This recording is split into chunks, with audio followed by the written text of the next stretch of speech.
Can't. Not one. Honest. Can we talk about? You had made a comment in the book that one day you hope to take your family to Saratoga to the race, to the horse races and stuff, to the track and place bets and all that. Have you done that yet? We haven't done that yet. It's on the list. It's on the list. We're very excited. But that was so. Let's turn to your father a little bit. You said he was without faults, but for the most part, obviously, he was the positive influence in the home. Yeah, my dad was. My dad's not a perfect man. He's a hot mess, but he's a good man. Now he's a broken man, but my mother broke him. Yeah. For sure. But he was just a hardworking. He grew up in a very strong Italian Catholic family. He's the baby of 12. Wow. They all grew up upstate New York. Then you guys were just north of Albany. Yeah. Is that where you were? Schuylerville is where the house that we grew up in up until I was like 6 or 7 when we moved down to Florida. But we would always go to Lake Luzerne, Lake George. My uncles still have the Painted Pony Ranch up there. They still run the trails. His brothers are still. My dad's up there right now with them. Oh, really? Yeah. So I mean, that has been in generations for the last 3 generations up there is where him and his family's from. But yeah, so we grew up doing the Saratoga racetrack, and my dad did teach me how to bet a trifecta. It was so cool. I was so little. I was like, this is awesome. And I would just pick the coolest name. Yeah. But yeah, my father was just a hardworking.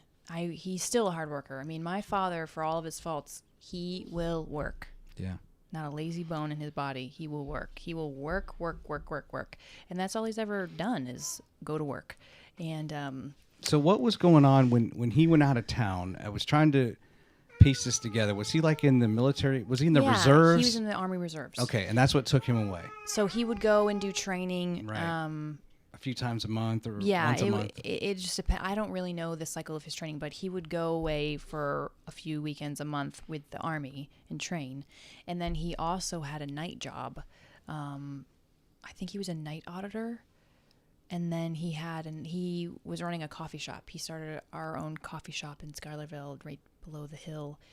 And so he was always working. I mean, my dad worked 2-3 jobs. And that's all I remember about him is that he was always working.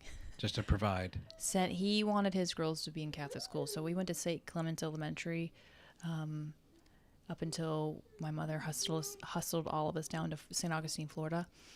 But yeah, and when we saw him, it was always, who wants to go to the dump? Because back then, the trash didn't come to your house, at least out in that country area. He had to take the recycling and the trash to the dump. And so me and my little brother would always be like, we want to. Mm-hmm. So we would go with my dad. The best times I remember having with my dad was him driving us in our little bug mini van, Volkswagen van with the crazy sliding door that basically didn't work to the dump. And did he take you to stop at like a 7-Eleven or something like that and get you a drink? Yeah. So there's a penny candy store through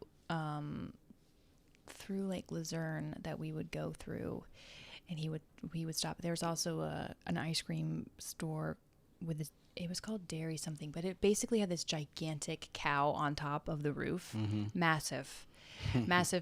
And you sat outside to get it, and it was all gravel, so you gravel rolled up, and you'd walk up to the little window and you'd get your soft serve ice cream dipped in chocolate. It's my dad's favorite. And we would just sit in our van and we would eat ice cream and get it everywhere. And that was the best part of going to the dump, is my dad would always take us to get penny candy or ice cream. Yeah. And the other kids, I guess they didn't know the secret. But Chris, go with that if you want to find out. Yeah, but Chris and I knew the secret, and so we were like, we want to go take trash to the dump. Chris meaning Christian? Was that? Christopher. Okay. All the names in the book are changed, but okay. Christian in the book, yeah. It would be Christian in the book. I do want to touch on the names, but I don't want to do it just yet. I'll get to that point. So did the abuse from your mother ever happen when your father was present, or was it always when he was absent? No, it happened. It wasn't to the severity, but it happened in front of him. He knew. He knew that she didn't like me, and he would often try to be the buffer, but that didn't last. And even though your brothers and sisters had to, your mother made them do things, call you demon girl and, Yeah. and other things, right? Were there moments though that you had with them where Oh, like, yeah. oh gosh, Christina, I can't believe this is happening to you. I'm so sorry. No, You know? they were kids, so I wouldn't. I don't know if they ever came to me with that type of like emotional maturity. I don't think any of us had that. But we would play. We would play with our toys together, and we would go outside and we'd run together, and we would share snacks. You know, so there were moments. I knew my brothers and sisters loved me. Yeah. But when Mom was around, Yeah. they couldn't show that affection. They knew that, and I knew that, and I never. And there was like this unspoken knowing, and I'm not mad at. I would always look at them like, I'm not mad at you. I know that you'll get beat if you don't do what she says, because they would. So there's a few times my older sister tried to not do what she said when it came to me, and Ariel got her butt beat so bad, you know. Mm-hmm. And that was an example to all the other kids. She was the oldest, so I mean it was just known. Did your father apologize on your mother's behalf at all for those things when he knew the abuse was going on? Whether he saw it, He did later. He did. When I saw him again when I was 18 and 19, he did, but not when I was little. Okay. I think knowing what I know now about my mother and my father was so in love with my mother. Like to the point of I'm going to ignore what's going on because I love this woman so much.